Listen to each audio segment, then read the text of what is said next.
Elhamdülillah, elhamdülillah, elhamdülillahillezî hedâna. Dinler sizden iyi mukabele ediyorlardı.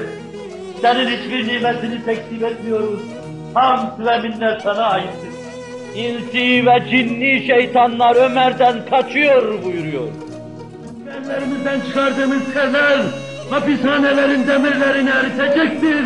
Zabıta ve emniyet hesap sonra yorulacaktır. Ama biz yorulmayacağız. Bu kervan yürüyecektir. Hz. Muhammed'in adı duyulacaktır. Bütün alem buna şahit olsun. Muhterem Müslümanlar, ehli imanla sema, arz, bütün kevn-i mekan alakadar. Ehli imanla semek, melek, bütün alemler alakadar. Nasıl alakadar olmaz ki Allah onlara müteveccih, tabir caizse Allah onlarla alakadar. Resul-i Ekrem sallallahu aleyhi ve sellemin ruhaniyeti, mübarek ruhu onlarla beraber olduğu kimselerle semanın ve arzın alakadar olmaması mümkün mü? Ehl-i iman, semanın ve arzın yaratılış gayesini, yaratılış hikmetini bildiğinden elbette sema ve arz ehl-i imanla alakadar olacaktır. Ehl-i iman sayesinde sema ve arz manasız bir kısım hadiseler olmadan çıkmış, Allah'ın mana, hikmet ve fayda ifade eder mektubatı haline gelmiştir. Ehl-i iman sayesinde kainattaki satırlarda Allah okunabilmiş, Kur'an-ı Kerim sayesinde, Kur'an-ı Kerim'in cemaati sayesinde eşyanın yüzündeki perde nikap kalkmış, her şey asıl veçhiyle ve veçhesiyle zuhur etmiş. Onun için ehl-i imanla alem alakadar.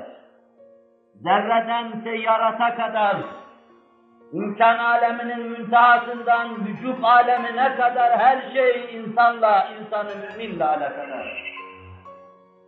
Ehl-i imanın ölümüne sema ve arz ağlar.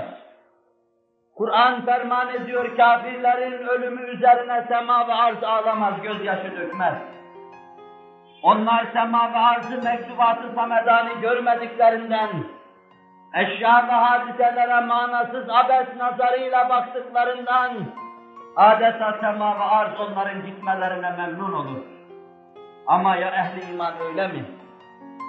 Ehli imanın bir yerden bir yere ayrılması arşta bir titreme meydana getirir. İhtezzal arşu li mevti ahadin min ummetik ya Muhammed sallallahu aleyhi ve sellem. Cibril nazil oldu. Ey Muhammed sallallahu aleyhi ve sellem, arş-ı azam ümmetinden birinin ölümüyle titredi, sallandı buyurdu. Vefat eden Sa'd ibn Muaz'dı. Hazret'in efendisi, Resul-i Ekrem'in bekçisi, Kur'an'ın nöbettarı Sa'd ibn Muaz'dı, arş titremişti ölümüne. Kureyşi Hazreti Ayşe'nin naklesi ayrı bir şeyi söylüyor. Muhassıpta bekliyordum. Mekke'den Mina'ya giderken bir yerin adıdır. Karşımda heyula gibi bir atlı belirdi. Bir süvariydi sanki. Bin ahuvah içinde bir feryat kopardı, bütün vadiler inliyordu. Yer gök Medine'de birinin ölümüyle inledi buyuruyordu. Ben ne oldu ki dedim acaba? Ne oldu ki dedim acaba? Mekke'den Medine'ye döndüm, geldim, vaka daha olmamıştı. Ama evimin içinde otururken duvarlarda aynı iniltiyi duydum. Ses imtidad edip adeta aksi sada yapar gibi çıllayıp mevcelenip gidiyordu. Ah vah, ben ağlamayayım, kim ağlasın? Adaleti getiren gitti diyordu. Allah'tan korkan gitti diyordu. Duvarlar inliyordu, taş inliyordu. Ne oldu ki diye beklemeye durdum. Biraz sonra fena haberle gelen, nâi mevtle gelen birisi geldi, Ömer'i şehit ettiler dedi. Ehli imanın ölümüyle semavat ve arz ilgilenir ağlar. Cin tayfası hatifler feryat eder. Ben ağlamayayım da kim ağlasın der. Ömer ağlanmayacak insan değildir ki. Resul-i Ekrem'in getirdiği muvazenenin terazisidir Ömer. Hak ve adaleti kılı kırk yarar gibi yarıp yaşayan insandır Ömer. Yer gök inledi Ömer'in ölümüyle. Evin taşı, duvarı, toprağı adeta kendilerine sinmiş, meleği aladan gelip de sinmiş bir ses gibi inliyordu. Hazreti Hüseyin Kerbela'da hunharca şehit edilmiştir. Hazreti Hüseyin hakkın müdafaasını, hakikatin müdafaasını yaparken Kerbela'da hunharca şehit edilmiştir.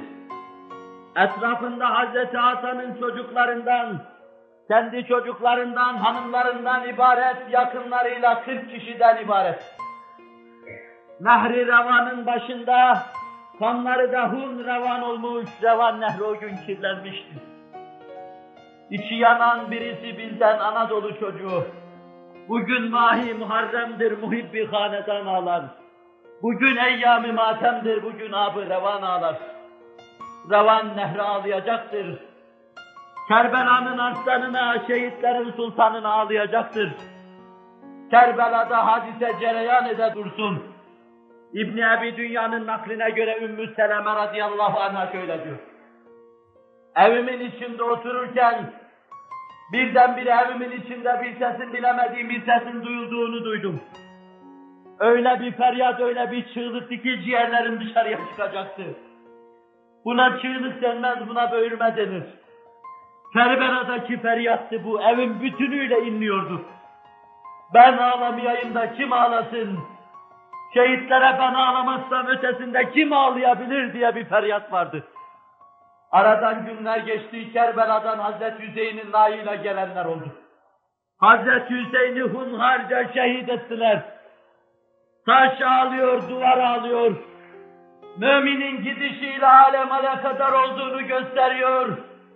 Ab-ı revan ağlıyor, alem ağlıyor. Muhaddis Macişun naklediyor. Amr ibn Mürre tarikiyle veya Haravi tarikiyle Macişun anlatıyor. Mekke'de dolaşıyordum. Gece karanlıkta Mevla'dan gelen şeylerle meşbu onun havası içinde dolup boşanarak dolaşıyordum. Kilabın içtima ettiği mevkiden bir ses yükseldi bir aralık. Adeta birbirlerini ikaz ediyor gibiydi. Ne eğleniyorsunuz yahu? Bugün eğlenecek gün mü? Ömer bin Abdülaziz ahirete gitti, ağlayın bugün diyorlardı. Günler sonra haber geldi ki Ömer bin Abdülaziz ahireti ithal etmiş. Siz vakaları inzimam ettiriniz. Allah'la alakasının kuvvetli olduğu kimselere dikkat ediniz. Kevn-ü mekanın nasıl kendisiyle alakadar kesildiğine dikkat ediniz. Ve sonra Allah'la alakadar olmanın kıymetini anlamaya çalışınız. Her şeyin sizi dinlemesini, her şeyin ağız, göz, kulak kesilmesini, sizin için görmesini, sizin için duymasını, sizin için konuşmasını, her şeyin sizin hesabınıza feryat basmasını veyahut her şeyin sizin hesabınıza sevince gark olmasını görmek istiyorsanız, her şeyin zimamı elinde olan Allah'a teslim olunuz. Her şeyi çözmekle gelen müşkül kuşa Hz. Muhammed Aleyhisselatü Vesselam'ın etrafında toplanınız. Sema ve arş sizin için gözyaşı dökecek. Arş sizin için ihtizaza gelecek. Dertli olun, gamli olun. Mahzun olun, mükedder olun. Olun ki şehadet aleminin dışından eller uzansın size. Olun ki Allah'tan el uzansın size. Olun ki Resulullah'tan el uzansın size. Allah'a bağlılık her şeyi halledecek.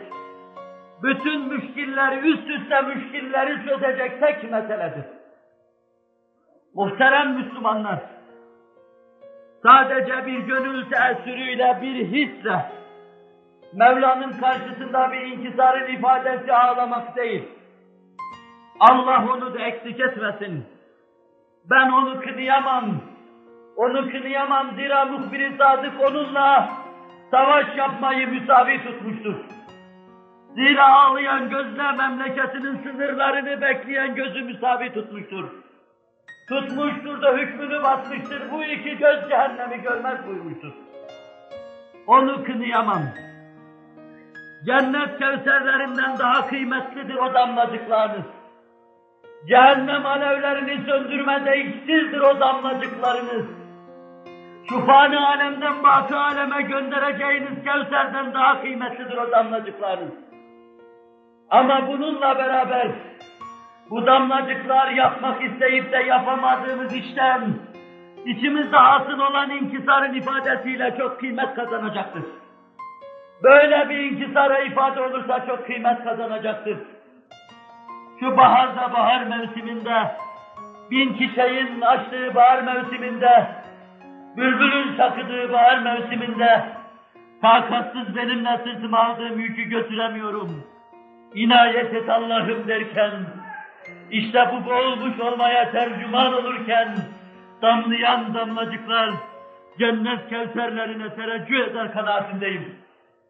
Yapmak isteyip de yapamadığımız işler, başlayıp da başaramadığımız işler, azmedip de altından kalkamadığımız işler, başımızdan bertaraf edemediğimiz şerareler ve şerirler ve bütün bu ağır baskının altında, ağır tecavüz ve saldırının altında, neslimizin iman evinin yanışını görürken gözyaşı dökme, cennetteki kevserlerden daha kıymetlidir bu damlacıklar. Üniversitelerimin, lise mekteplerimin şerirlerin ayağı altında çiğnendiği, Allah'ımın adının unutturulmaya çalışıldığı, Hz. Muhammed'in adını nesil çoktan unuttuğu bir yerde, hiçbir şey yapamamanın inkisarı içinde, hiçbir şey yapamamanın inkisarı içinde, kalbim parça parça olurken, hissiyatıma tercüman olan gözyaşları damlacıklar, eğer bunlardan varsa sırtınızı alınız, mahşere gidiniz, benden Resulullah'a selam söyleyiniz, bununla geldik deyiniz, cennete girmenize ferman sayacaktır. Ya Resulallah, perişan sözlerimden bıkma. Ya Resulallah, beni hoş gör. Deliyim, mecnunum. Fakat hislerim altında senin hissiyatınla meşgul. Senin aşkınla şayet o kadar da şeyda ve mecnunum. Allahu Teala ve Tekaddes Hazretleri emn-i eman içinde bizi sırat-ı müstakime hidayet eylesin. İç ve dış bütünlüğü içinde saffet ve samimiyetimizle bizi tarik-i müstakime hidayet eylesin. Ela inne ahsenel kelâmi ve ebleğen nizam. Kelamullahil melikil azizil allam. Kema kâlallahu tebâreke ve teâlâ fil kelam. Ve izâ kur'al Kur'anu festemi'û leh. Ve ensitu leallekum